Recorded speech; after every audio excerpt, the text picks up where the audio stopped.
Developing story. The federal government today confirming former Liberal Justice Minister and human rights activist Irwin Cotler was the target of an alleged Iranian assassination attempt. Details of the alleged plot, which was foiled by law enforcement, were first reported by the Globe and Mail and confirmed to us by Cotler's office yesterday. Mr. Cotler has been a long-time and vocal critic of the Iranian regime and its sponsorship of terrorism. He joins us live now. Hi, Mr. Cotler. Good to see you. Thanks so much for making the time.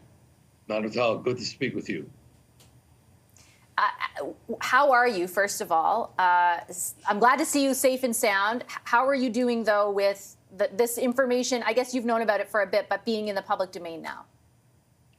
Well, you know, I've been under this security protection now for a little over a year because the threat first arose over a year ago, and I've had the best of security protection, and I've just continued with my work and my advocacy because it's not really about me. What we're talking here about is a phenomenon of transnational repression and assassination. And Iran has begun to target now in a more intensified way dissidents, human rights defenders, political leaders, etc.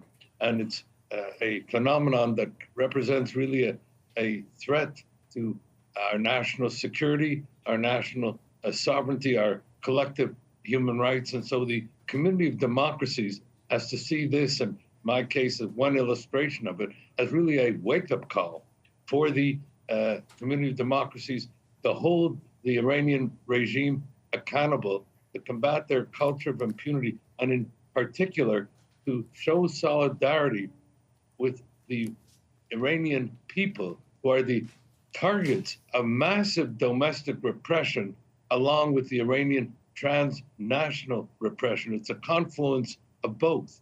And so we need to hold them accountable, combat the culture of impunity on behalf really of our collective national security.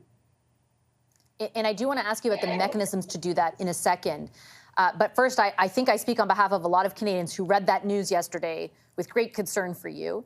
And I know that law enforcement was successful in intercepting this attempt. Are you worried about future attempts, given what you know about the Iranian regime and the transnational aggression they are showing? Well, as I say, I have excellent protection.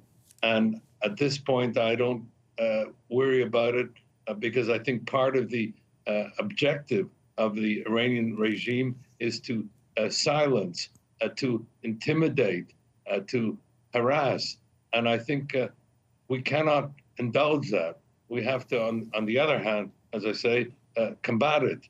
And we have to hold the Iranian regime accountable at the same time as we show solidarity with the Iranian people. I always distinguish between the Iranian regime and the Iranian people, who are the targets of mass domestic repression by this regime. And the community of democracies now has to hold it accountable.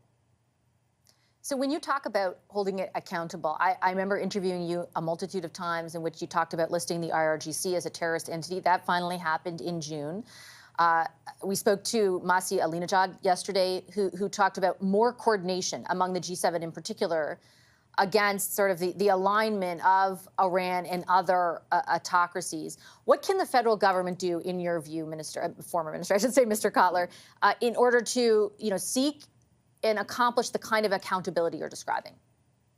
Well, I think Masih Alinejad was right when she said the involvement in the partnership. Canada, for example, is hosting the next meeting of the G7, and so we should make the issue of Iranian transnational repression and domestic repression a priority on the G7 agenda. Within the Canadian government, we should set up a special agency with respect to combating that transnational repression and assassination as a phenomenon. For example, we have this foreign interference inquiry, but that inquiry is dealt only with the issue of foreign electoral interference. That's just one component of transnational repression. We have also the massive disinformation, misinformation, and malinformation. We have the targeting of dissidents, of diaspora communities and with exile.